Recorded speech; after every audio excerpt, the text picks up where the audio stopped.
Järgmiseks vaatame menüüd teated. Teated on Carcops autovalve poolt juba eelseadistatud, nii et tegelikult kliendil siin suurt midagi teha ei ole, aga lihtsalt selgitame ära, et mis standardteavitused siin on olemas ja alati saab klient juurde tellida erinevaid teavitusi, kui ta tunneb, et tal selleks on vajadus.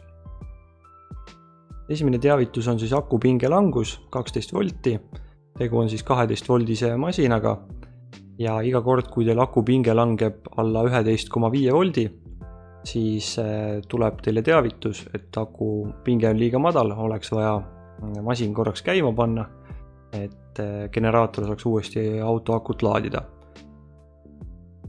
Esimene ikoon siis näitab, et see teavitus on lubatud, teine ikoon näitab, millisele e-mailile see saadetakse, mitu korda teda saadetud on ja mitme masina kohta ta kehtib. Kui te mingil põhjusel seda teavitust ei soovi, siis te saate selle siit lihtsalt ka keelata. Meie hetkel siis lubame. Kui ta on lubatud, on ta rohelist värvi, kui ta on keelatud või blokeeritud, siis on ta punast värvi. Järgmine teavitus on GPS-seade eemaldatud. See siis tuleb sellisel juhul, kui ütleme näiteks kaitse põleb läbi ja GPS-seadmel kaob vool ära või reaalselt auto aku eemaldatakse või on ka olnud juhuseid, kus juht pahatahtlikult lihtsalt seadme eemaldab ja teeb erasõite ning arvab, et see jääb nagu märkamata.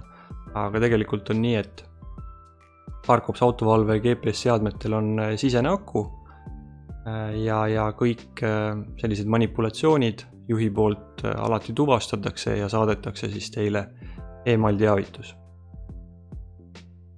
Teine teavitus on Eestist lahkumine, selle saadetakse siis e-maili peale.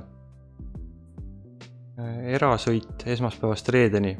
Ütleme näiteks, kui teil on erasõidud peale tööaega, ütleme kella 6 seal õhtul kella 11-ni ja soovite, et nad automaatselt registreeritakse sõidupäevikusse erasõiduna, siis saab siit selle aktiveerida ning erasõidud siis väljaspool tööaega lähevad täpselt sõidupäevikusse. Samamoodi on laupäeval pühapäeval, kui ei ole töösõite, ei ole ette nähtud laupäeval pühapäeval, aga keegi teeb neid, siis märgitakse need ka sõidupäevikusse siis erasõitudena. Kiiruse ületamine, selle kohta siis saadetakse e-maili ja saadetakse ka mobiilne teavitus, et kui te olete mobiilsesse äppi sisse loginud, siis tuleb teavitus otse sinna, see mitte midagi ei maksa, samamoodi nagu ka e-mail. Masin tühi käigul üle 10 minuti. Tähendab siis seda, et kui teie ettevõtte masin seisab tühi käigul üle 10 minuti, siis saadetakse teile e-mail teavitus. Oleme siin erinevatele klientidele tegelikult teinud ka võimaluse, et kui masin on tõesti üle 10 minuti tühi käigul, siis juba automaatselt suretatakse see masin ka välja. Et saame ka sellise lahenduse teha. Pukseerimisalarm, juhuks kui teie masinat hakatakse pukseerima. Süüte teade 24 tundis, see on pigem meie enda jaoks tehtud, et kui klient soovib ise seadet paigaldada ja me näeme ära, et tuleb süüte teavitus, et 24 tundi on süüde järjest sees olnud, siis me pöördume kliendi poole ja teame, et seal on valesti ühendatud. Antud kaubiku puhul on siis 100% kõik töösõidud ja registreeritakse need ära siis sõidupäevikusse. Tööväline süüde. Näiteks kui teil laupäeval pühapäeval peaksid autod platsi peal seisma, ühelgi töölisel ei ole lubatud masinat kasutada ja tegelikult keegi ikkagi laupäeval või pühapäeval lükkab süüte sisse ja sõidab selle masinaga, siis tuleb teile kohe selle kohane e-mail teavitus, et ei pea ise siis esmaspäeva hommikul, kui niigi on kiire, hakkama siis vaatama, et mis täpsemalt laupäeval pühapäeval tehti, vaid teil on siis selliste sündmuste kohta, mis ei ole lubatud, on tegelikult juba e-mailid postkastis olemas, kui neid on toimunud. ühenduse kontroll 3 ja 7 päeva annavad siis teada, kui GPS-seade ei ole 3 või siis 7 päeva ei ole andmeid edastanud. Aga tavaliselt on siis nii, et kõigepealt teil tuleb teavitus, kus on GPS-seade eemaldatud, kui ütleme, see on pahatahtlikult eemaldatud või on kaitse läbi põlenud, siis tuleb see teavitus esimesena. Ja kui te seda ignoreerite, siis tuleb 3 päeva teavitus ja kui te ka seda ignoreerite, siis tuleb 7 päeva teavitus. Et 3 korda anname teada. Et need ongi põhistandard teavitused. Kui tunnete, et teil on mõnda teavitust juurde vaja, andke meil julgelt teada ja siis teeme teie kontole selle teavituse juurde. Aga näitan siia lõpetuseks siis kõige lihtsama teate. Oletame, et te olete teinud geopiirkonna. Võtame siit uus geopiirkond. Teeme ringi. Salvestame ära.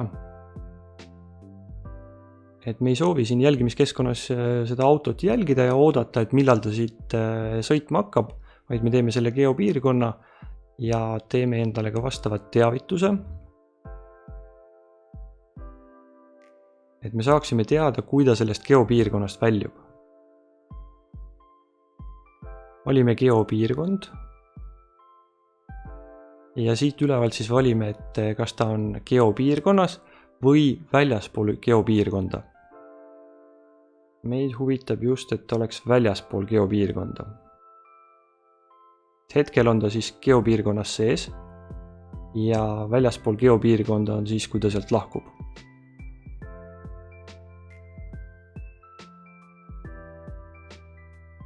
Teavita meid siis e-posti teel ja kuna me kasutame ka kogu aeg mobiilset rakendust, võime panna ka, et saada mobiilne teavitus.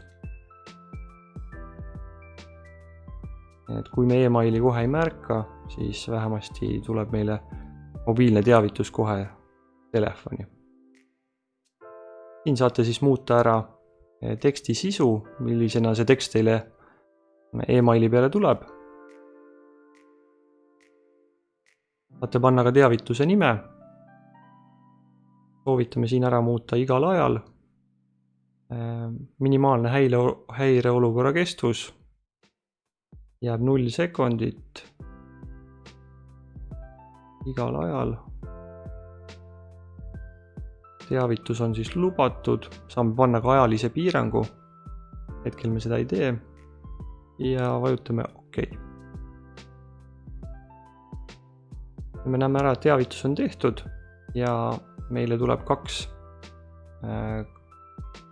kahe kanali peale tuleb teavitus, nii e-maili peale kui mobiilsele äpile ja see teade kehtib siis ühe masina kohta.